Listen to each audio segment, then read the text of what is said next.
Hey, my name is Adam. I wanted to make this quick video to show you what I think is a pretty cool, cost-effective client monitor solution with wireless HDMI. So check it out. So over the years, I've rented so many different monitors. Usually I rent at least a 17-inch monitor for a client. And usually it's an SDI monitor. I'm using a Teradek or some similar system to wirelessly transmit to it, but it's all relatively expensive, and it always kind of bugged me because I'm not using it for critical focus or color grading or lighting from. It's really just to give a big, nice image to my client. So what I did is I went out and I bought a 32-inch Samsung 1080p LED TV. It was around 250 bucks. It's got a great viewing angle on it. And then I set about figuring out how to turn that consumer TV into something I could mount to a C-stand or a Beefy Baby in this case, and kind of make it usable. So the first thing I had to do was figure out how to mount it. So I bought a Kupo monitor adapter that has 4 screws where you can attach it to the monitor, and it has an adjustable knob on it so you can kind of set the viewing angle. I will say that it's not super strong, I found. It's a little bit of a cheaper grip head on it, which is unfortunate, but it works pretty good. But the monitor that I bought did not have the same mounting holes that came with the Kupo monitor adapter. So I had to buy a Vesa mount 200 by 200 adapter cheese plate, which basically I mounted that to the monitor first, and then I dropped my Kupo monitor to that cheese plate. Then to send video to this system, I use a product by Nyrius, I'm not sure how you say it, that's a wireless HDMI transmit and receiver. And we've been using this for a little over a year now. Relatively inexpensive, works really well. It's powered by a USB. The transmitter is really nice and small. It has a male HDMI port on one end, and again, you have to power it with USB. And then I wanted to make it as clean as possible.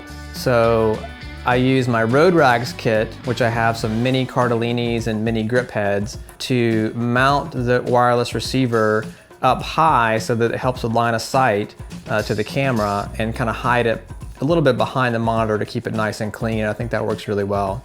Then I wanted to make sure I had a monitor hood so that if we're using it in a bright environment for the client, then it makes it look a little bit more professional.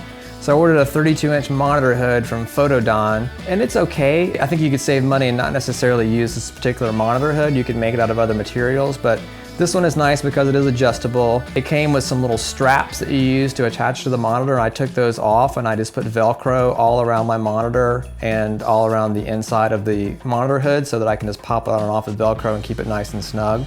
To power this setup, I use these awesome batteries from Charge Tech, and we've got a couple of these floating around that we've been using for a while. And I tested this out, and I can power my television and the wireless receiver for about an hour and a half off of one of these batteries. Now, in most cases, the monitor I would have plugged into a Stinger on set somewhere, but I would just use this battery to power the wireless receiver via USB. But it's great to know that I can power both of them for about an hour and a half. I've got, I could switch the batteries in and out. These batteries are relatively cost effective, and I just put some Velcro on the back of the battery and on the TV, and I can stick it right back up there, and it's nice and self-contained. I also put Velcro on the remote control for the TV because that thing always would get, those things tend to get lost. And then last, I wanted some kind of self-contained case to carry the monitor and all the accessories. So I ordered a case from Gator case. It's a Gator case tote bag that I like. It's nice and flexible. It has a side pouch where I can put all the accessories in. The monitor and the hood fit nice on the inside, and I can pick it up, throw it on my grip truck, and go. I don't know that I would fly with this particular case. I think that is something I have to figure out. It's more of a hard case, but for traveling around in our grip truck, our Sprinter van grip truck, I think it's going to be just fine. So there you go. We're about to use this on a couple of big shoots coming up. So maybe I'll make another video, or maybe I'll update this and see how it kind of worked out, if it all held up. But we're pretty excited about it. I think it's kind of a cool solution. I'll put links to all the products that I bought below, and please comment with any questions.